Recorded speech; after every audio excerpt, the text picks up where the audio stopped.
Reconnais-tu cet astre majestueux? La deuxième plus grande planète à partir du Soleil. En effet, une géante gazeuse à l'aspect brumeux jaune-brun, c'est bien ça. 7 anneaux énormes et intimidants, tout à fait. Tu l'as compris, il ne peut s'agir que de Saturne. Et récemment, le télescope spatial Hubble a fait une découverte étonnante. Apparemment, les anneaux de la planète exerceraient sur elle une force depuis longtemps. Une nouvelle étude a révélé que ces anneaux emblématiques réchauffaient la haute atmosphère de Saturne. Le plus intéressant, c'est que les chercheurs de la NASA affirment qu'il s'agit là d'un phénomène que le monde scientifique n'a jamais observé ailleurs dans notre système solaire. Ce secret s'est trouvé juste sous notre nez pendant 40 ans, et ce n'est qu'après avoir exploité les relevés de la planète transmis par le télescope spatial Hubble, la sonde Cassini, désormais à la retraite, et les engins spatiaux Voyager 1 et 2, que les astronomes l'ont mis au jour. Cette interaction inattendue entre la géante gazeuse et ses anneaux pourrait devenir un outil permettant de prédire quelles planètes des autres systèmes stellaires possèdent également de magnifiques systèmes d'anneaux semblables à ceux de Saturne. Alors, comment s'est-il avéré que la planète géante était en train d'être lentement cuite par ses propres anneaux? L'indice caractéristique est un excès de rayonnement ultraviolet. Il s'agit d'une raie spectrale d'hydrogène réchauffée dans l'atmosphère de la géante gazeuse. L'augmentation du rayonnement ne peut que signifier que quelque chose irradie la haute atmosphère depuis l'extérieur. On ne sait pas encore très bien comment ce processus se produit, mais l'explication la plus probable est que des particules d'anneaux glacés pleuvent sur Saturne et provoquent ce réchauffement. Mais il pourrait aussi s'agir de l'impact de minuscules météorites ou des particules du vent solaire. Le réchauffement pourrait être causé par le rayonnement solaire ultraviolet ou par des forces électromagnétiques charriant des poussières chargées électriquement. Lorsque la sonde Cassini de la NASA a terminé sa mission et plongé dans l'atmosphère de Saturne, elle a eu le temps d'en mesurer les composants atmosphériques. Il s'est avéré que de nombreuses particules tombaient effectivement des anneaux. Mais dans tous les CA, ce processus de chauffe se produit grâce à l'influence du champ gravitationnel de la géante gazeuse. Les astronomes avaient quoi à connaissance de la lente désintégration des anneaux de Saturne. Mais comment ce processus affecte-t-il la planète? Cela mérite qu'on se penche sur la question. Bien, te souviens-tu de la sonde Cassini de la NASA dont on a parlé précédemment? Pendant plus d'une décennie, elle a étudié Saturne, partageant des clichés de la géante gazeuse et de ses lunes glacées. Elle nous a fait découvrir des mondes époustouflants où les rivières de méthane se transformaient en mers d'hydrocarbures, et où des jets de gaz et de glace projetaient des matériaux dans tout l'espace. Quoi qu'il en soit, cette même Cassini a également étudié la magnétosphère de Saturne. En effet, les forces qui agissent dans les profondeurs de la planète produisent une énorme bulle magnétique autour de celle-ci. Cette bulle est ce que l'on appelle la magnétosphère. Malheureusement, les astronomes disposent encore de très peu d'informations au sujet de ce phénomène typique de Saturne, car les champs magnétiques sont invisibles et évidemment plus simples à étudier de l'intérieur. Imagine la situation suivante. Des flux de particules chargées d'électricité en provenance du Soleil, il s'agit du vent solaire, se répandent dans le système à une vitesse de plusieurs millions de kilomètres à l'heure. Soudain, quelque chose apparaît sur leur chemin. C'est le champ magnétique de Saturne. Il protège la planète en repoussant les particules solaires. Par conséquent, les forces magnétiques du Soleil font rage à l'extérieur de la magnétosphère de Saturne, tandis qu'à l'intérieur de la bulle protectrice de la géante gazeuse, ce sont ses propres forces magnétiques qui dominent.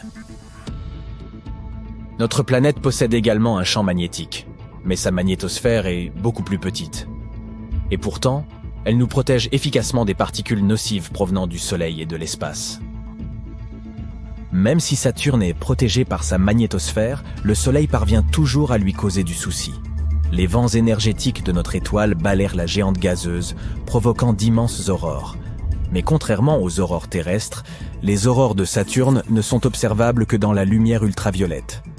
En d'autres termes, elles sont invisibles depuis la surface terrestre. On ne peut les voir que si l'on voyage dans l'espace. Mais apparemment, il existerait différents types d'aurores sur la géante gazeuse. Par exemple, un autre type est provoqué par les particules chargées provenant des éruptions volcaniques qui se produisent sur les nombreuses lunes de la planète. Enfin, certaines aurores de Saturne pourraient être causées par des vents puissants qui tourbillonnent dans son atmosphère. Ces vents soufflent dans l'ionosphère, une région située en dessous de la magnétosphère. Ce même vent pourrait être responsable de la vitesse de rotation variable de la planète. Ce phénomène fait qu'il est difficile pour les scientifiques de déterminer la durée d'une journée sur la planète aux anneaux. En parlant de vent, Saturne possède un mystérieux vortex qui tourbillonne au-dessus du pôle sud de la planète. L'ensemble ressemble à une énorme tempête de type ouragan sur Terre, mais son œil mesure à lui seul près de 4000 km de diamètre. À titre de comparaison, l'œil d'un ouragan terrestre typique ne mesure que 3 à 5 km de large. Ce qui déroute les astronomes, c'est que le phénomène s'apparente à un ouragan, mais ne se comporte pas comme tel. Il est stationnaire et continue de tourner au-dessus de la même zone du pôle sud. Et alors que les tourbillons polaires sur Terre ont des noyaux froids, celui de Saturne paraît chaud. Et maintenant, prépare-toi à une autre surprise que Saturne nous a préparée. Sur une image envoyée à la Terre par le télescope spatial Hubble, on peut voir 2 taches sombres sur le côté gauche des anneaux de la planète. Ces taches sont surnommées des spokes. Certains les ont comparées à des rayons de bicyclette. L'ombre et la forme des spokes varient. Ils peuvent sembler sombres ou clairs, cela dépend de l'angle et de l'éclairage. Parfois, ils peuvent même ressembler à des taches plutôt qu'à une forme classique de rayon radial. Ils ne durent pas non plus très longtemps, mais la bonne nouvelle, c'est qu'ils devraient être de plus en plus nombreux au fur et à mesure que nous nous rapprocherons du 6 mai 2025. C'est à cette date que se produira l'équinoxe d'automne sur Saturne. À l'échelle terrestre, c'est le moment où le Soleil se trouve exactement au-dessus de l'équateur de la planète, et où le jour et la nuit atteignent leur durée moyenne. Mais sur Saturne, c'est un peu différent. Comme notre planète, Saturne est inclinée sur son axe. C'est pourquoi elle connaît 4 saisons. Mais comme l'orbite de la géante gazeuse est beaucoup plus grande, chacune de ces saisons dure environ 7 années terrestres. Cet équinoxe se produit lorsque les anneaux de Saturne sont orientés vers le Soleil. Mais quelle est la cause de ces spokes? Les astronomes pensent qu'il s'agit du champ magnétique de la géante gazeuse. Lorsqu'un champ magnétique planétaire interagit avec le vent solaire, il crée un environnement électriquement chargé. Comme nous le savons déjà, sur Terre, cela se traduit par des aurores boréales. Et si nous parlons de Saturne, les plus petites particules d'un anneau glacé peuvent également être chargées. Et cela fait probablement léviter temporairement ces particules au-dessus des plus gros débris qui composent ces anneaux. Les spokes des anneaux de Saturne ont été repérés pour la première fois par la mission Voyager de la NASA. Cela s'est passé au début des années 1980. À l'époque, nous ne savions pas qu'il s'agissait d'un phénomène saisonnier. Après tout, Voyager 2 n'a fait que passer à côté de la planète et a poursuivi sa route. Pour comprendre la nature et le fonctionnement de ces spokes, les astronomes avaient besoin d'un télescope spatial capable d'observer les anneaux de Saturne de loin. C'est là qu'intervient Hubble. Le dernier équinoxe sur Saturne a eu lieu en 2009. C'est à cette époque que la sonde spatiale Cassini orbitait autour de la géante gazeuse. Elle a envoyé de nombreuses images étonnantes à la Terre, et elle a réussi à prouver assez rapidement que les spokes n'étaient pas dus à une quelconque interaction gravitationnelle avec Saturne. Pas plus qu'à l'influence des lunes et des petits satellites de la géante gazeuse qui jalonnent les anneaux de la planète. Dès 2005, Cassini a été en mesure de confirmer que les spokes étaient liés au champ magnétique de Saturne. Et même si cette mission s'est achevée en 2017, aujourd'hui encore, Hubble continue sa surveillance à long terme des changements à la surface et autour de Saturne. En dépit de toutes ces observations, les astronomes ne peuvent toujours prédire ni le début ni la durée de vie de ces spokes. Fort heureusement, les anneaux proéminents de Saturne constituent un laboratoire idéal pour étudier ce phénomène. En effet, même si les autres géantes gazeuses du système solaire possèdent également des anneaux, ceux-ci ne sont pas aussi facilement observables. Et les scientifiques ne savent pas s'il se trouve également des spokes sur ces planètes. Penchons-nous maintenant sur Encelade, la lune glacée de Saturne, l'un des endroits les plus prometteurs pour la recherche de la vie en dehors de la Terre. Les scientifiques viennent d'y détecter le dernier des 6 ingrédients nécessaires à sa formation, le phosphore. Cet élément très rare a été découvert dans un océan de cette lune. Le phosphore contribue à la fertilité des sols sur Terre. Mais la concentration de ce minéral dans les mers gelées du lointain satellite pourrait être de 100 à 1000 fois supérieure à celle des océans de notre planète. C'est peut-être parce que l'océan d'Encelade est riche en carbonate, tout comme l'eau gazeuse. Et cette eau gazeuse est susceptible de dissoudre les phosphates présents dans les roches de la Lune.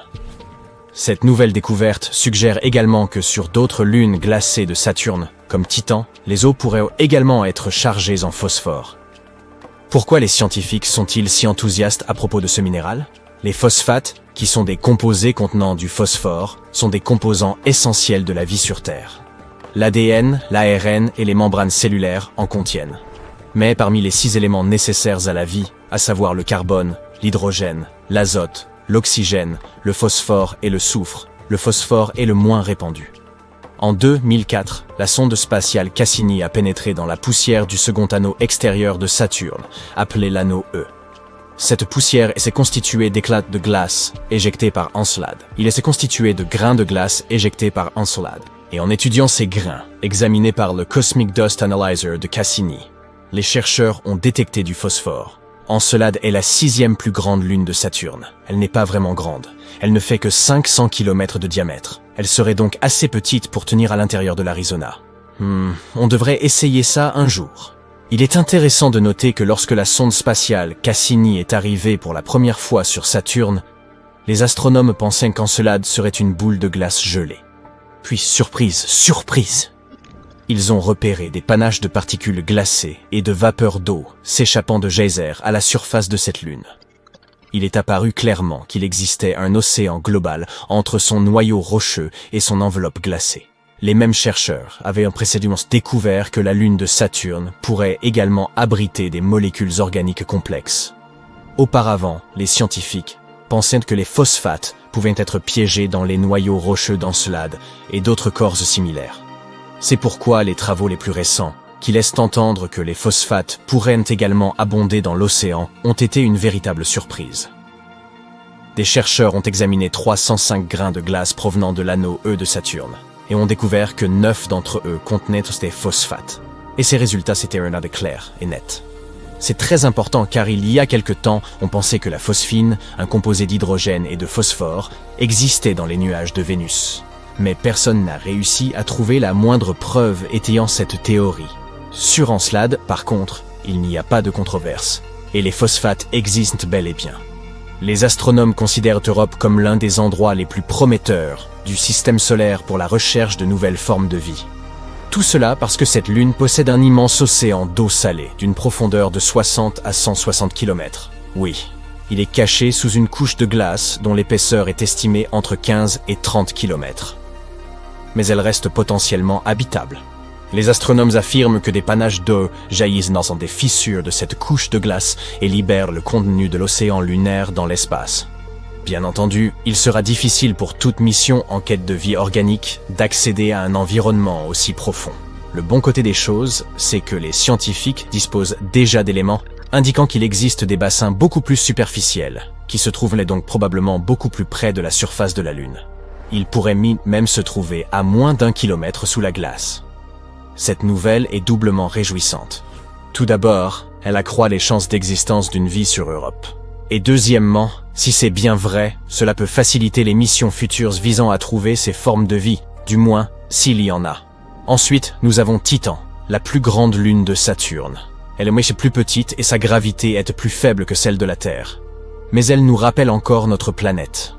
Comme sur Terre, l'azote domine son atmosphère. Titan est le seul autre monde de notre système solaire à posséder des lacs et des rivières. Ces masses d'eau sont constituées d'hydrocarbures, de méthane et d'éthane. Il existe également un océan d'eau souterrain. Mais il est situé très profondément, et personne n'a encore déterminé si cet océan entrait en contact avec quoi que ce soit de la surface. Si tel est le cas, il pourrait fournir matière à la vie après s'être mélangé à la chimie complexe de la surface. Mais Encelade et d'autres lunes glacées ne sont pas les seuls endroits du système solaire susceptibles d'abriter ou d'avoir abrité la vie. En 2003, Mars Express, une sonde lancée par l'Agence spatiale européenne, a découvert du méthane dans l'atmosphère de Mars. Sur notre planète, la majeure partie de ce gaz atmosphérique est produite par des créatures vivantes, par exemple par le bétail qui digère la nourriture et émet, tu sais, des gaz. Cependant, les scientifiques pensent que ce méthane a été stable dans l'atmosphère martienne pendant environ 300 ans.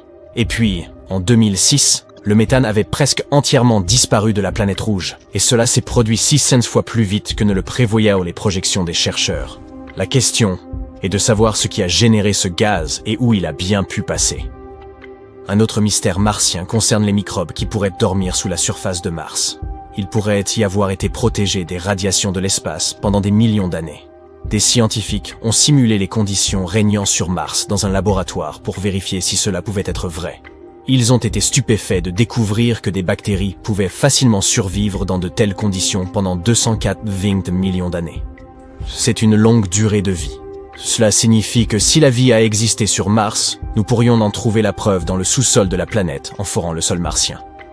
À l'heure actuelle, il n'y a pas d'eau vive sur Mars, et les cellules ou les spores y dessécheraient, tout simplement. De plus, la température de la surface est similaire à celle de la glace sèche. En d'autres termes, elle est plus que gelée. Autant laisser tomber. Pourtant, 6 types de bactéries et de champignons pourraient en vivre sous terre sur la planète rouge. Le plus probable d'entre eux est surnommé Conan la bactérie, en raison de sa nature coriace. Enfin, c'est l'avenir qui nous le dira. Quoi qu'il en soit, si nous ne trouvons pas de vie en dehors de la Terre dans notre système solaire, nous pourrions probablement en chercher sur des exoplanètes. C'est ainsi que l'on appelle les planètes situées en dehors de notre système stellaire. Certaines d'entre elles semblent très prometteuses. L'exoplanète la plus proche de la Terre est Proxima Centauri b. Elle se trouve à seulement 4,2 années-lumière de la Terre. Récemment, les astronomes ont découvert que ce monde pourrait ressembler à la Terre encore plus qu'ils ne l'avaient imaginé. Cette planète est seulement 17% plus massive que la nôtre. Elle est en orbite autour d'une étoile plus faible et moins grande que notre Soleil. Proxima Centauri b se trouve au milieu de la zone habitable de l'étoile. Cela signifie qu'il y a de fortes chances que de l'eau liquide et de la vie existent sur cette planète. Il semble également que l'exoplanète soit verrouillée par son étoile parente. L'un de ses côtés fait face à l'étoile en permanence. L'autre est toujours plongé dans l'obscurité. Les scientifiques n'ont pas encore déterminé si la planète possédait une atmosphère. Elle voyage trop près de son étoile et parcourt son orbite en seulement 11 jours terrestres. Le rayonnement de l'étoile pourrait arracher l'air de la planète. Si tel est le cas, Proxima Centauri b ne devrait pas avoir d'eau liquide à sa surface. Gliese 832c se trouve à 16,2 années-lumière de la Terre, à l'échelle du cosmos. C'est un jet de pierre. Cette exoplanète est 5 fois plus massive que la Terre et voyage beaucoup plus près de son étoile mère. C'est pourquoi une année sur celle-ci ne dure que 36 jours. Mais comme cette étoile est une naine rouge, beaucoup plus froide et plus faible que le Soleil, Gliese 832c reçoit autant de lumière et de chaleur que notre propre planète. En même temps, on ne sait toujours pas si elle est semblable à la Terre. La planète possède probablement une atmosphère beaucoup plus épaisse qui crée un emballement de l'effet de serre. Ce phénomène se produit lorsqu'une planète absorbe plus de chaleur de son étoile haute qu'elle ne peut en renvoyer dans l'espace. En d'autres termes, Gliese 832c ressemble davantage à la brûlante Vénus qu'à notre Terre, relativement froide. Ah, des vacances bien méritées enfin. Cette fois, tu vas voir quelque chose de nouveau. Un océan sur l'une des lunes d'Uranus. Bon, je plaisante. Cette destination n'est pas encore prête pour les vacances. Mais il y a quand même des océans impressionnants là-bas. Ne me dis pas que tu pensais que les océans n'existent que sur Terre. Avant de plonger dans les océans des lunes d'Uranus, parlons d'abord d'Uranus elle-même. La 7e planète à partir du Soleil, est le caillou le plus cool du système solaire. Elle possède 27 lunes, et 4 d'entre elles pourraient théoriquement abriter des océans. C'est quand même pas mal, tu ne trouves pas? Et toutes ces lunes sont comme des mini-copies d'Uranus. Elles s'inclinent selon le même angle que leur planète mère, à 98 degrés pour être exact. Et Uranus est unique. Elle tourne autour du Soleil penchée sur le côté. Son équateur est donc presque à angle droit par rapport à son orbite. Quelle rebelle! Mais pourquoi Uranus est-elle ainsi? Certains astronomes pensent qu'elle s'est fait renverser lors d'une collision avec une autre planète. Et cet impact pourrait bien avoir créé toutes ces lunes. Un détail amusant, ces satellites ont des noms assez particuliers. Au lieu de personnages mythiques, la plupart portent des noms issus de l'œuvre de Shakespeare. Qui a besoin de Zeus quand on a Juliette et Dédémone? Découvrir ces lunes n'est pas chose facile. Elles sont très sombres et situées à des milliards de kilomètres du Soleil. C'est comme chercher une aiguille dans une botte de foin. Sauf qu'ici, l'aiguille est vraiment minuscule. Ces 27 lunes se répartissent en 3 groupes. 13 lunes intérieures 5 majeures et 9 irrégulières.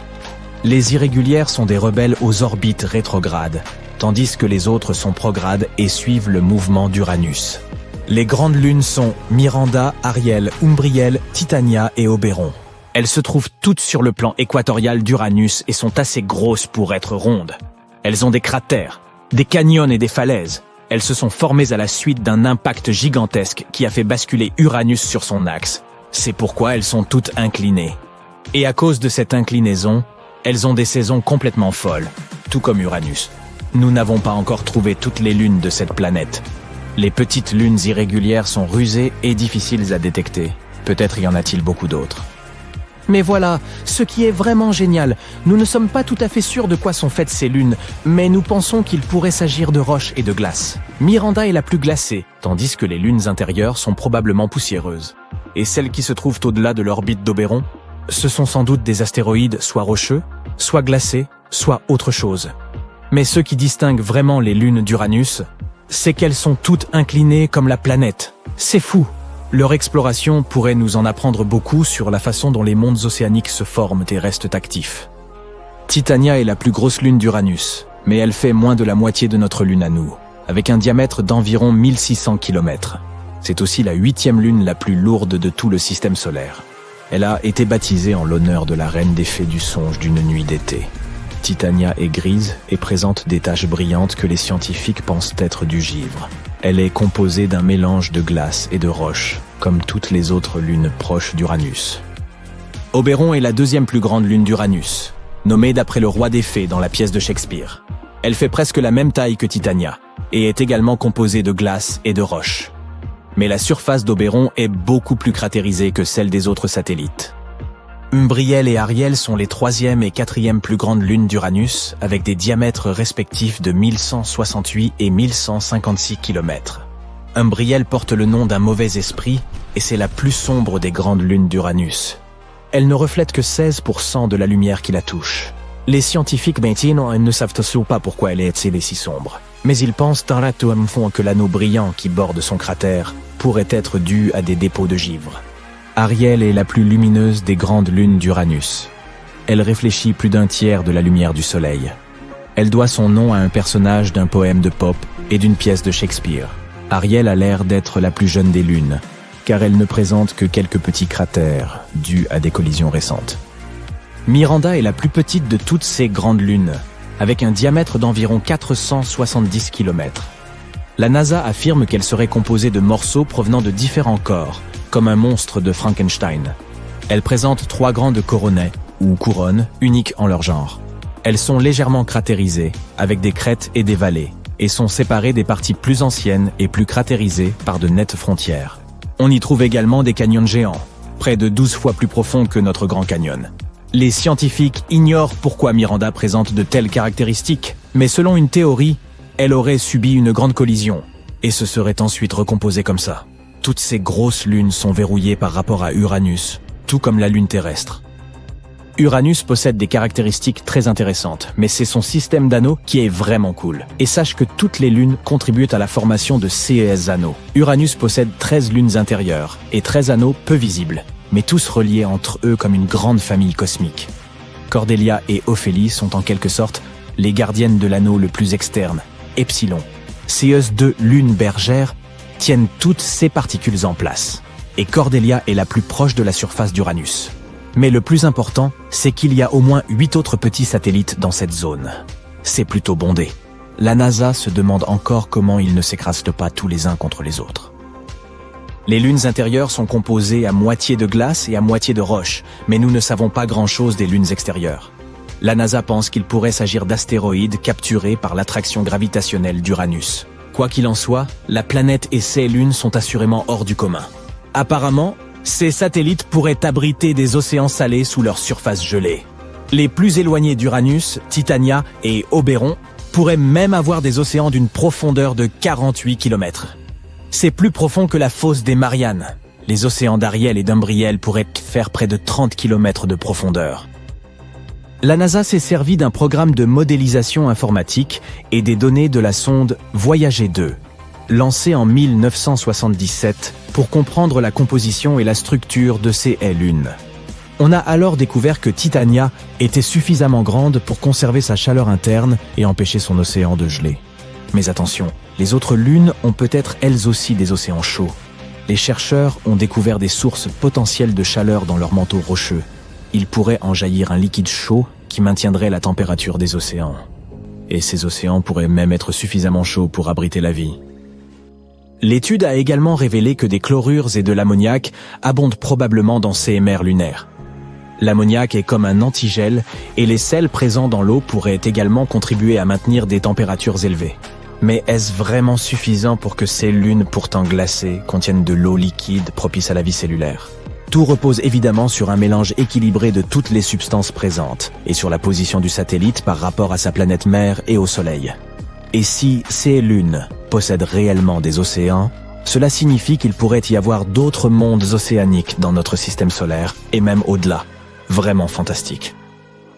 Mais ne nous réjouissons pas trop vite, car ces océans sont très salés. Environ 150 grammes de sel par litre d'eau. Ce n'est peut-être pas plus salé que le grand lac salé de l'Utah, mais tout de même. Quant à la 5e plus grosse lune d'Uranus, Miranda, elle a peut-être eu un océan à un moment donné, mais nous pensons qu'il a rapidement fini par geler.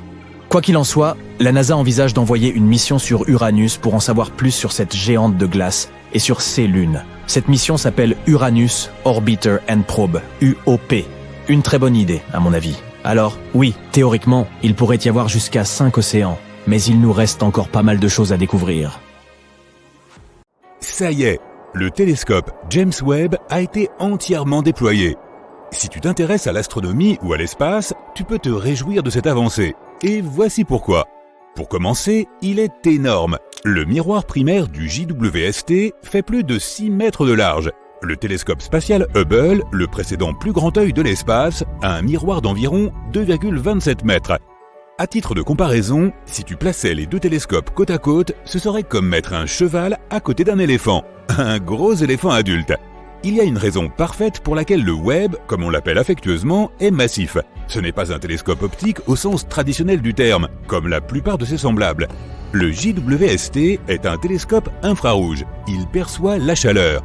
La lumière infrarouge a une longueur d'onde plus longue que la lumière visible. Il a donc besoin d'un miroir plus grand pour focaliser cette lumière. Avec le télescope spatial James Webb, nous avons deux choses jamais vues auparavant. D'une part, une technologie inédite et d'autre part, des missions scientifiques incroyables. Les missions et la technologie sont toutes deux à la pointe du progrès. Le Webb est un exemple classique d'ingénierie au service de la science. Grâce à sa plus grande capacité de collecte lumineuse, le télescope spatial James Webb pourra capter des images de choses que nous n'avons jamais pu voir auparavant, mais que nous avons toujours voulu voir. Des choses comme les exoplanètes, les premières galaxies de l'univers, et des étoiles et des planètes se formant à l'intérieur de nébuleuses. Sans compter qu'il y aura aussi sans doute beaucoup de surprises. Le télescope spatial James Webb a plusieurs trucs technologiques dans sa manche, qui promettent de déboucher sur les plus grandes découvertes scientifiques. Le Webb possède un coronographe, qui plus est, très spécial. Le coronographe est l'outil qui permettra de prendre les premières vraies photos d'exoplanètes. Le coronographe bloque la lumière vive et ponctuelle des étoiles dont nous savons déjà qu'elles ont des planètes en orbite autour d'elles. Sans le coronographe, la lumière de ces étoiles rendrait les choses trop brillantes pour voir les exoplanètes, qui sont des centaines de milliers de fois plus ternes que leur étoile. Mais avec le coronographe qui bloque la lumière des étoiles, les exoplanètes sont visibles. Et le coronographe du JWST peut bloquer la lumière d'une centaine d'étoiles en même temps. Nous pouvons nous attendre à un essaim d'exoplanètes. Cela nous amène au prochain gadget high-tech dont le JWST est équipé, un spectrographe sans fente. Habituellement, un spectrographe ordinaire a une fente pour permettre à un éclat de lumière d'entrer et d'être diffracté. La diffraction est la dispersion de la lumière pour révéler le spectre des longueurs d'onde qui la composent. Mais le travail du télescope spatial James Webb est si sensible qu'un éclat de lumière submergerait l'optique. Un spectrographe sans fente a donc été installé. La lumière des étoiles recueillie par le grand miroir est envoyée dans un câble en fibre optique pour n'envoyer qu'un seul point de lumière dans le spectroscope. Et c'est là que le grisme prend le relais. Sir Isaac Newton a utilisé un prisme pour découvrir le spectre de la lumière du Soleil, comme tu t'en souviens peut-être. Mais le Webb utilise un grisme. C'est un mot anglais fabriqué à partir de deux autres, Grated Prism, qui signifie prisme à grille. Cela signifie qu'il a de toutes petites rainures qui diffractent le point de lumière que le grand miroir envoie le long du câble en fibre optique et dans le spectrographe. La science qui consiste à lire un spectre de lumière s'appelle la spectroscopie. En analysant les spectres lumineux provenant des exoplanètes, le JWST déterminera quels gaz se trouvent dans l'atmosphère de celle-ci, ainsi que leur densité et même leur température. C'est une avancée incroyable dans nos connaissances. Nous serons capables de dire si une planète contient de l'oxygène ou de l'azote ou du méthane, voire d'autres gaz qui pourraient ou non indiquer que la planète est habitable. Une autre Terre peut-être. Actuellement, le JWST est stationné dans son emplacement permanent. Contrairement au télescope spatial Hubble qui tourne autour de la Terre, le télescope spatial James Webb tourne autour du Soleil. Il orbite autour du Soleil à l'un des points d'équilibre gravitationnel entre le système Terre-Soleil. Il reste simplement là, n'utilisant pas ou très peu de carburant pour maintenir sa position. Comme la Terre est en orbite autour du Soleil, le James Webb stationne à un endroit qui est aussi en orbite autour du Soleil. Il existe 5 points d'équilibre gravitationnel entre la Terre et le Soleil. On les appelle les points de Lagrange, du nom de leur découvreur, Joseph-Louis Lagrange, au XVIIIe siècle. Le Webb est stationné sur le point L2, le deuxième des 5 points de Lagrange, qui se trouve à 1,5 million de kilomètres dans l'espace, bien au-delà de la Lune. Tout cela pour observer un point de lumière infrarouge. Mais d'abord, les ingénieurs doivent trouver ou acquérir ce point de lumière. Pour obtenir un point de lumière infrarouge, les 18 miroirs hexagonaux ont dû être dépliés depuis leur position à l'intérieur de la fusée Ariane qui a envoyé le Webb dans l'espace. Une fois les miroirs dépliés, leurs positions doivent être ajustées avec une précision microscopique pour que les 18 miroirs produisent une seule image. Plusieurs moteurs minuscules sont fixés à chaque segment de miroir pour effectuer ces ajustements. Ces moteurs, qui doivent être activés individuellement, vont progressivement tirer les segments de miroir en forme de nid d'abeille pour les aligner. C'est une partie essentielle de la mission et il faut des mois pour la mener à bien. Pour aligner les miroirs, afin de produire un seul point lumineux, le télescope spatial James Webb ne doit pas être secoué. Il doit être maintenu absolument immobile. Et cela nécessite 2 autres technologies de pointe, le pare-soleil et le refroidisseur cryogénique. Dans l'espace, la lumière directe du Soleil est très chaude et l'ombre est très froide. C'est pourquoi le télescope spatial James Webb a apporté son propre pare-soleil de haute technologie qui est énorme puisqu'il est aussi grand qu'un court de tennis. Composé de 5 couches individuelles de film Kapton d'1 mm d'épaisseur seulement, chaque couche du pare-soleil a dû être déployée individuellement à distance à l'aide d'un système de 8 moteurs et 139 actionneurs comprenant des milliers de pièces. Le but du pare-soleil est d'aider le JWST à rester froid. Plus il est froid, mieux c'est. Quant au refroidisseur cryogénique, il sert à le rendre encore plus froid. La température peut être mesurée de 3 façons différentes. En degrés Fahrenheit, où l'eau gèle à 32 degrés et bout à 212. En degrés Celsius, où l'eau gèle à 0 degrés et bout à 100 degrés. Mais aucun de ces thermomètres n'a de point de départ. Au XIXe siècle, Lord Kelvin a donc imaginé une 3e échelle de température, l'échelle Kelvin, qui commence au 0 absolu, la température la plus froide possible. Le refroidisseur cryogénique embarqué refroidira le JWST à seulement 7 degrés Kelvin, soit 7 degrés au-dessus du 0 absolu. À cette température, pratiquement toute la chaleur des moteurs sera éliminée et le télescope pourra se focaliser sur la lumière d'un seul point sans qu'aucun bruit, autrement dit mouvement, n'interfère avec la qualité de l'image. Enfin, après que toute cette incroyable technologie ait été mise en fonctionnement à distance et comme prévu, nous sommes presque prêts à observer les images infrarouges du miroir géant multisegmenté dont dispose le télescope spatial James Webb. Presque prêt. Un télescope peut collecter toute la lumière qu'il veut, mais au final, il doit aussi être capable de détecter ce qu'il a collecté. Si la lumière n'est pas détectée, elle n'est pas vraiment observée. C'est là qu'interviennent les détecteurs infrarouges. Le Webb en possède 15. Ce matériau semi-conducteur spécialement fabriqué produit une légère charge électrique lorsqu'il est frappé par un photon de lumière infrarouge. Les détecteurs infrarouges du Webb peuvent produire une image haute définition d'1 million de pixels. Quelques-uns des détecteurs peuvent même produire une image de 4 millions de pixels. Ils doivent être suffisamment durables pour durer 10 à 20 ans, sans se déformer ou se corrompre, tout en travaillant à 7 degrés au-dessus du 0 absolu. À eux seuls, les détecteurs infrarouges du JWST sont une merveille d'ingénierie. Mais de quoi vont-ils prendre des photos? On en vient aux missions du JWST. Elles sont aussi à la pointe du progrès. 70 des 280 premières observations cibles sont des exoplanètes. Y a-t-il une autre Terre?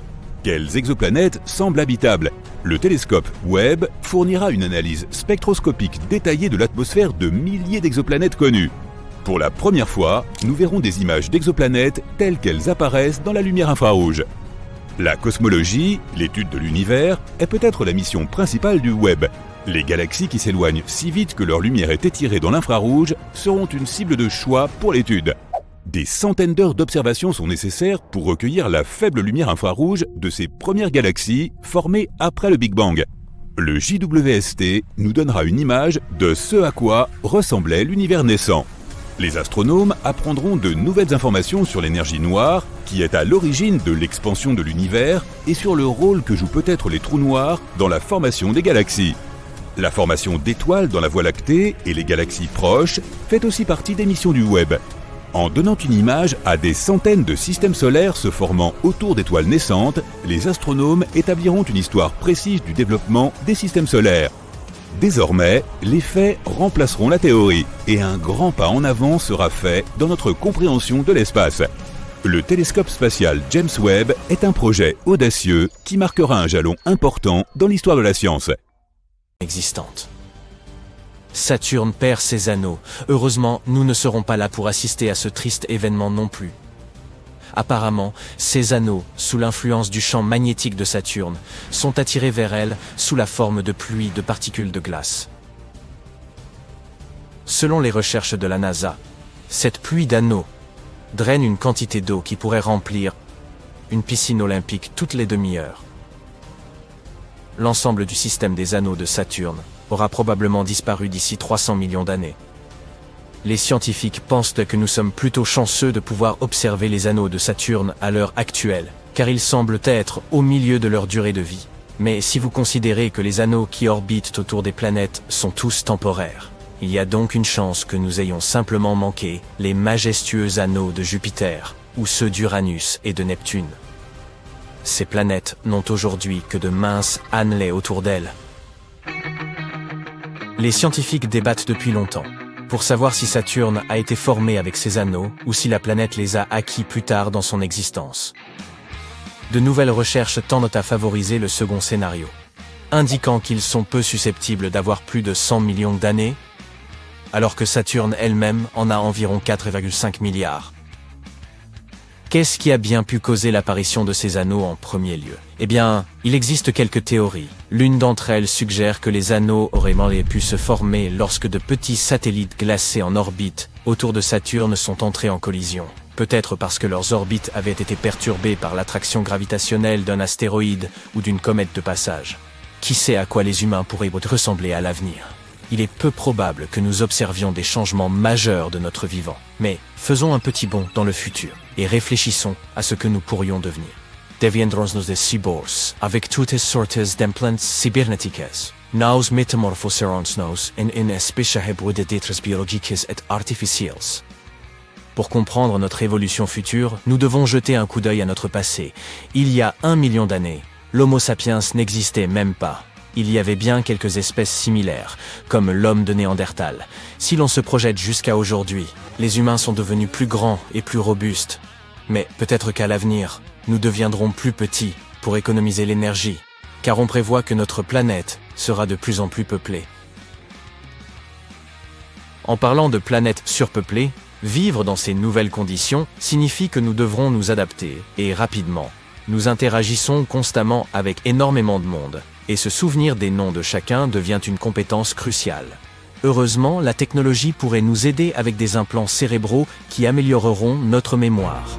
À l'avenir, nous pourrions également arborer des technologies plus voyantes, qui feront partie intégrante de notre apparence. Imaginez avoir un œil bionique avec une caméra capable de visualiser différentes longueurs d'onde. Bien que prédire 1 million d'années dans le futur ne soit que pure spéculation, nous pouvons utiliser la bioinformatique pour effectuer quelques prévisions sur notre avenir proche.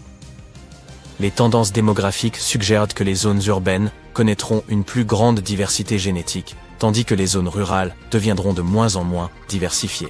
Et qu'en est-il de l'espace? Si nous finissons par coloniser Mars, nos corps pourraient être altérés par la faible gravité. Peut-être développerons-nous des bras et des jambes plus longs, ou même des poils isolants, comme nos cousins néandertaliens. Dans le futur, notre Lune va aussi subir quelques changements dramatiques. Nous n'y assisterons pas non plus de notre vivant. D'ici environ 5 milliards d'années, ce coin de l'univers va connaître des changements majeurs. Pour l'instant, notre Soleil est tranquillement dans sa phase de séquence principale. Il brûle simplement de l'hydrogène comme si de rien n'était. À l'avenir, pendant sa phase de géante rouge, le Soleil va gonfler comme une baudruche, jusqu'à ce que son atmosphère atteigne et engloutisse notre chère Terre et sa Lune.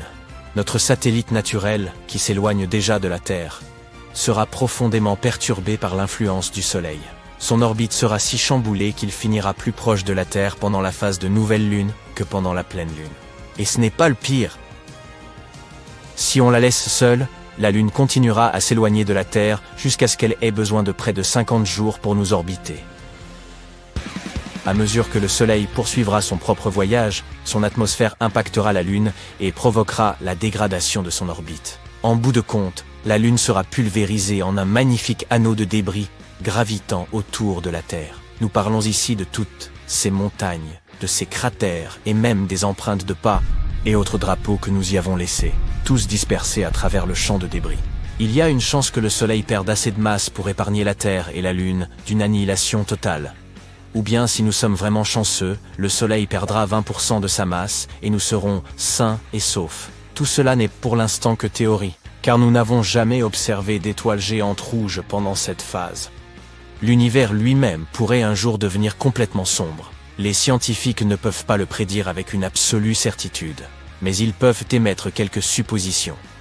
Actuellement, notre univers est vieux de 13,77 milliards d'années, et il continue de produire de nouvelles étoiles de droite à gauche. On dit que finalement, après environ 1000 milliards d'années, la dernière étoile naîtra. Cette ultime étoile sera petite, une naine rouge, à peine une fraction de la taille de notre Soleil.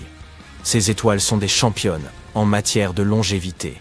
Elles sirotent lentement leur hydrogène pour alimenter la réaction de fusion de leur noyau. Mais même ces dernières ne peuvent pas durer un élément. Avances rapidement environ 100 000 milliards d'années, et la dernière lumière s'éteindra. L'univers sera alors sombre et solitaire, mais heureusement, nous ne serons pas là pour toute voir s'évanouir.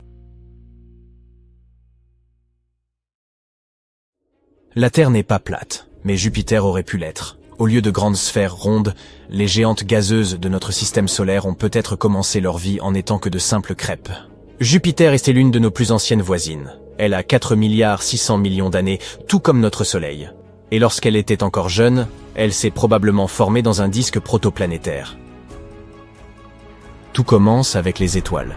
Lorsqu'une étoile se forme encore, elle ne ressemble pas à un objet rond. C'est plutôt comme un grand disque de matière. À ce stade, soufflent des vents chauds composés de particules chargées.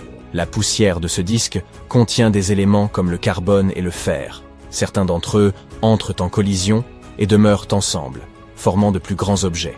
La poussière se transforme en cailloux, les cailloux se transforment en roches, et les roches se heurtent les unes aux autres, devenant de plus en plus grandes. Le gaz présent dans le disque aide tous ces morceaux solides à s'agglutiner. Certains se détachent, mais d'autres restent ensemble. Et ce sont eux qui deviennent la base des planètes. On les appelle des planétésimaux. Même des géantes gazeuses comme Jupiter ont commencé comme de minuscules particules de poussière, plus petites qu'un cheveu humain. Finalement, elles ont constitué leur propre disque de matière. Puis, elles ont commencé à tourner autour de notre Soleil, grandissant à mesure qu'elles accumulaient du gaz et des roches, comme une grosse boule de neige. Les géantes gazeuses sont particulières. Elles sont nées des parties les plus froides du disque. Dans ces régions froides, les molécules sont plus lentes, ce qui les rend plus faciles à capturer. L'eau peut ainsi geler, et de minuscules morceaux de glace se coller ensemble et se mêler à la poussière. Ces boules de neige sales se rassemblent et forment ensuite les noyaux de vastes planètes comme Jupiter, Saturne, Uranus et Neptune. Dans les régions plus chaudes, proches de l'étoile, des planètes telluriques comme Mercure, Vénus, la Terre et Mars commencent à se former. Après la naissance des géantes de glace, il ne restait plus beaucoup de gaz pour ces petits corps célestes, et il pourrait falloir des dizaines de millions d'années pour que de telles planètes se forment après la naissance d'une étoile. Notre Soleil grandissait en même temps, aspirant le gaz proche et repoussant encore plus loin les objets lointains.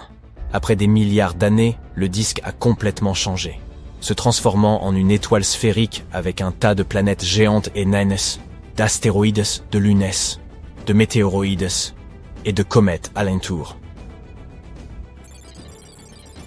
Récemment, des simulations ont montré que ces protoplanètes, comme on appelle ces premiers conglomérats de poussière, ne commençaient pas par ressembler aux planètes que nous connaissons. Dans le cas des géantes gazeuses comme Jupiter, elles ressembleraient davantage à des boules écrasées ou à des M&M's. Lorsque le Soleil était encore jeune, le disque de gaz et de poussière qui l'entourait s'est refroidi et est devenu instable.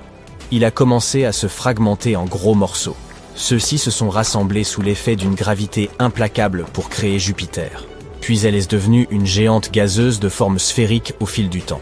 Quantité d'anomalies peuvent se produire pendant ce processus de formation des planètes. Vous êtes-vous déjà demandé pourquoi Vénus ou Uranus tournaient dans le sens inverse? Habituellement, lorsque des choses se forment à partir d'un disque de gaz en rotation, elles ont tendance à tourner dans le même sens. Si vous faites tourner un tas de balles attachées à une ficelle, par exemple, elles tourneront toutes de la même manière. Donc, théoriquement, toutes les planètes devraient également tourner dans la même direction. Mais il y a aussi beaucoup d'objets qui se déplacent rapidement dans notre système solaire, comme les comètes et les astéroïdes. Lorsqu'ils entrent en collision avec les planètes, surtout pendant leurs premiers jours, cet impact peut les amener à tourner dans le sens opposé. Vénus et Uranus ont probablement survécu à une collision de grande ampleur. Heureusement, elles n'ont pas été éjectées dans l'espace lointain, la gravité du Soleil et des planètes voisines les ayant maintenues à leur place. Il existe également ce qu'on appelle des planètes verrouillées gravitationnellement. Ce sont des corps célestes, qui tournent de sorte qu'un même côté fait toujours face à leur étoile, tandis que l'autre demeure dans une obscurité perpétuelle. Ainsi, un côté est toujours très chaud, tandis que l'autre est extrêmement froid. Si nous vivions sur une telle planète, nous ne pourrions exister que sur une fine bande entre ces deux extrêmes. Ces planètes se forment lorsqu'elles sont très proches de leur astre. Les forces gravitationnelles à l'œuvre sont intenses et, avec le temps, ralentissent la rotation de la planète jusqu'à ce qu'elle corresponde au temps qu'elle met pour orbiter autour de son étoile. Imaginez que vous tourniez sur votre chaise. Quelqu'un s'approche de vous et, tenant votre chaise de ses mains, commence à tourner avec vous. De cette façon, vous vous ferez face en permanence. Les planètes en rotation synchrone fonctionnent un peu de cette manière. Notre Lune se trouve d'ailleurs en rotation synchrone avec la Terre. C'est pourquoi nous n'en voyons qu'un seul côté.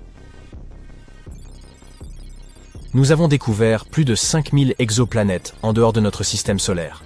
Certaines d'entre elles ont des orbites très étranges. Il y en a, par exemple, qui présentent des orbites incroyablement longues. Des milliers d'années pour effectuer une seule révolution autour de leur étoile. Ou des orbites très inégales, semblables à celles des comètes. Ou encore ces planètes que l'on nomme Jupiter chaud, qui sont très proches de leur astre, bien plus proches que Mercure ne l'est de notre Soleil. Mais ces planètes n'auraient pas pu se former là où elles se trouvent maintenant. À mesure que leur système solaire évoluait, elles ont, pour une raison ou pour une autre, changé de position. Ce réagencement est appelé migration planétaire. Il existe 3 façons dont cette migration peut se produire. Tout d'abord, en raison du gaz et de la poussière en rotation autour de la planète. Lorsqu'une planète entre en collision avec cette matière, cela peut créer des motifs en spirale dans le gaz. Ces motifs peuvent soit rapprocher la planète du centre, soit l'éloigner, selon la façon dont ils se mélangent. On appelle ça une migration de type I. C'est ce qu'a vécu Jupiter lorsqu'elle s'est rapprochée du Soleil il y a des milliards d'années. Et ceci explique également l'existence des Jupiters chauds. Deuxièmement, les grandes planètes peuvent bousculer les plus petites, modifiant leur trajectoire. Et troisièmement, la gravité de l'étoile peut attirer la planète, rendant son orbite circulaire. Avez-vous déjà entendu parler des planètes errantes? Imaginez une planète solitaire, flottant dans l'immensité de l'espace sans être rattachée à la moindre étoile. Ce sont les nomades errants de notre galaxie, condamnés à errer éternellement. Et il y en a tellement. Il pourrait exister plus de planètes en liberté que de planètes liées à une étoile. Nous parlons là de milliers de milliards de corps vagabonds dans notre seule voie lactée. Il n'est pas rare qu'ils soient aussi massifs que notre plus grande planète, Jupiter, mais la plupart auraient une taille plus comparable à celle de la Terre. Il en existe même qui pourraient avoir une atmosphère épaisse capable de les garder au chaud. Quoi qu'il soit loin de toute étoile, certaines de ces planètes pourraient avoir des aurores à couper le souffle, tandis que d'autres pourraient être entourées de lunes comportant de l'eau liquide, un havre potentiel pour la vie. Il y a même une chance qu'elles puissent abriter une vie extraterrestre. Ces planètes pourraient heurter d'autres étoiles, ou même des systèmes planétaires entiers lors de leur course folle à travers l'espace. Parfois, elles peuvent être capturées par la gravité d'une étoile pendant un certain temps, avant d'être à nouveau éjectées dans l'espace. Mais comment naissent-elles? Parfois, au cours de ce processus chaotique de formation, toutes les planètes ne parviennent pas à rester près de leurs étoiles parentes. Certaines d'entre elles sont expulsées de leur système solaire, en raison de la puissante attraction gravitationnelle d'autres planètes ou d'étoiles de passage. Ces planètes éjectées deviennent alors des planètes vagabondes.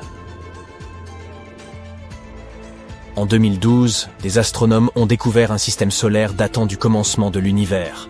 Ce système comprend une étoile et 2 planètes. On l'a surnommé système fossile. Son étoile est incroyablement ancienne, soit environ 13 milliards d'années, presque aussi vieille que notre univers lui-même. Ce système est principalement composé d'hydrogène et d'hélium. C'est inhabituel car les planètes se forment généralement à partir de nuages de gaz contenant des éléments plus lourds. C'est alors que nous avons compris que la façon dont les planètes se formaient auparavant était différente de la façon dont elles se forment aujourd'hui. Nous savons que les étoiles contenant le plus de métaux sont les plus susceptibles d'avoir des planètes. En langage astronomique, métaux signifie tout élément chimique autre que l'hydrogène et l'hélium. Mais dans l'univers primitif, il n'y avait pas beaucoup d'éléments lourds. La plupart d'entre eux ont été créés à l'intérieur des étoiles, et se sont ensuite dispersés dans l'espace lorsque celles-ci ont explosé. Alors, quand les toutes premières planètes se sont-elles formées? Ce système nouvellement découvert aide à répondre à cette question. Ces 2 planètes géantes sont en orbite autour d'une étoile, qui est incroyablement pauvre en métaux et extrêmement vieille. Ce devrait être rarissime, voire impossible, mais elles existent pourtant. Cela signifie peut-être qu'il y a plus de planètes dans des systèmes pauvres en métaux que nous ne le pensions. Les étudier nous aidera à en apprendre davantage sur la formation des planètes. Imaginez un endroit où un seul jour dure plus longtemps qu'une année entière. Sur Vénus, un jour, c'est-à-dire une rotation complète sur son axe, est aussi long que 243 jours sur Terre. Et ce qui est encore plus étrange, en dépit du fait que Vénus connaisse un jour sans fin, c'est que son année est plus courte que celle de la Terre. Alors que la Terre met environ 365 jours pour effectuer une orbite complète autour du Soleil, Vénus le fait en seulement 225 jours. Donc, d'une certaine manière, pour Vénus, un jour est plus conséquent qu'une année entière. Vénus est une planète étrange de façon générale. On la surnomme la jumelle de la Terre en raison de nos ressemblances, bien qu'elle soit un peu plus petite que notre planète. Mais il y a aussi des différences drastiques. Par exemple, elle tourne dans le sens opposé, ce qui signifie que le Soleil s'y lève à l'ouest et se couche à l'est. Et Vénus n'est pas la seule à danser selon son propre rythme. Uranus en fait de même. Et enfin, c'est un peu la folie sur Vénus en termes d'atmosphère. Quand vous êtes debout sur Terre, vous ne ressentez pas vraiment le poids de l'air autour de vous. Eh bien, sur Vénus, cette sensation serait comparable à un éléphant assis sur vos épaules. Vénus possède une pression atmosphérique 90 fois supérieure à celle de la Terre. L'atmosphère y consiste en une épaisse couche de gaz toxiques. Par exemple, le dioxyde de carbone qui est libéré par tous les volcans. Il applique une pression incroyable. Ceci se traduit par des températures incroyablement élevées. Il n'est donc guère étonnant qu'il nous faille encore attendre avant de pouvoir un jour poser le pied sur cette planète. Pendant ce temps, Mercure, la planète la plus proche du Soleil, a une orbite encore plus courte que celle de Vénus. Elle effectue un voyage complet autour du Soleil en seulement 88 jours terrestres environ. Cependant, elle a une rotation lente sur son axe, ce qui signifie qu'un jour sur Mercure dure environ 176 jours terrestres. En gros, une demi-année pour nous. Tout comme avec Vénus, une journée y dure beaucoup plus longtemps qu'un an. Comme c'est la planète la plus proche du Soleil, il n'est pas surprenant que Mercure connaisse des variations de température extrêmement élevées. En journée, celles-ci peuvent excéder les 420 degrés Celsius, assez pour faire fondre le plomb. Mais attendez le coucher du Soleil. La nuit, elles redescendent à un glacial -180 degrés. C'est parce que Mercure n'a pas une atmosphère épaisse comme la nôtre, donc la chaleur ne se distribue pas uniformément à travers la planète. Si un côté est plongé dans l'obscurité, il sera extrêmement froid, et l'autre côté sera brûlant. Exactement comme si vous laissiez un gros rocher ordinaire sous le soleil pendant un moment. En fait, il y fait tellement froid qu'il pourrait même y avoir de la glace dessus. Regardez la région du pôle nord de la planète. Surtout ces taches jaunes, éclairées par le soleil à l'intérieur des cratères. Elles indiquent peut-être la présence de glace d'eau. Et il s'avère que l'eau est beaucoup plus courante dans l'espace que nous ne le pensions. Mars est souvent surnommée la planète rouge. Elle doit ce surnom à l'abondance d'oxyde de fer, ou de rouille, qui recouvre sa surface. Les minéraux riches en fer créent cette teinte rougeâtre qui colore le paysage martien. Mais il s'avère que Mars n'est pas simplement rouge. Si vous vous teniez sur Mars, vous verriez un terrain semblable à un désert de couleur caramel, baignant dans une lueur dorée. Un peu de brun ici et là, et même de légers reflets verdâtres. Mars possède également la plus grande montagne de tout le système solaire, Olympus Mons. D'une hauteur vertigineuse d'environ 22 km de haut, elle est bien plus haute que le mont Everest. Elle a été formée par l'éruption d'une lave à faible viscosité, créant une structure similaire à un bouclier. Étant donné que Mars est recouverte de sable, elle est aussi célèbre pour ses fantastiques tempêtes de poussière. Mais il s'avère qu'elles sont encore plus insensées que ce que nous pensions.